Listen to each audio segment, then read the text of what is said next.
ഒരിക്കലും മറക്കാൻ പാടില്ല. അപ്പൊ ഞാൻ സംസാരത്തിന്റെ ആദ്യത്തിൽ സ്വലാത്ത് ചൊല്ലി. സ്വലാത്ത് ചെല്ലാത്തവനാണ് ഏറ്റവും വലിയ പിശുക്കൻ എന്ന് റസൂലുള്ളാഹി നമ്മളെ പഠിപ്പിച്ചിട്ടുണ്ട്.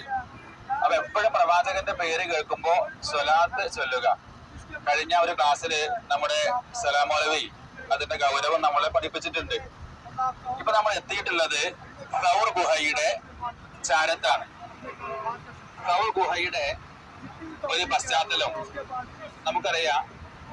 ഹിജ്റ 14-ാമത്തെ വർഷം നബി സല്ലല്ലാഹു അലൈഹി വസല്ലമക്കും വിശ്വാസികൾക്കും മദീനയില് ജീവിക്കാൻ പറ്റാത്ത സാഹചര്യം. അവര്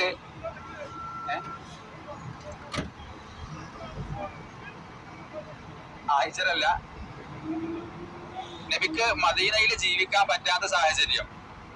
എന്താണ് പ്രവാചകൻ ചെയ്ത തെറ്റ്? അവിടെ ആരെങ്കിലും കൊന്നിട്ടില്ല, അതല്ലെങ്കിൽ അവിടെ എന്തെങ്കിലും പ്രശ്നങ്ങൾ ഉണ്ടാക്കിയിട്ടില്ല. പ്രവാചകൻ പറഞ്ഞ ഒരേ ഒരു കാര്യം, നമ്മളെ സൃഷ്ടിച്ച് പരിപാലിക്കുന്ന അള്ളാഹുവിനെ മാത്രം ആരാധിക്കണം, അവനോട് മാത്രം പ്രാർത്ഥിക്കണം. ഇത് പറഞ്ഞതിന്റെ പേരില് നബി സല്ലല്ലാഹു അലൈഹി വസല്ലമക്കും അവിടുത്തെ മുസ്ലിങ്ങൾക്കും അവിടെ ജീവിക്കാൻ പറ്റാത്ത സാഹചര്യം.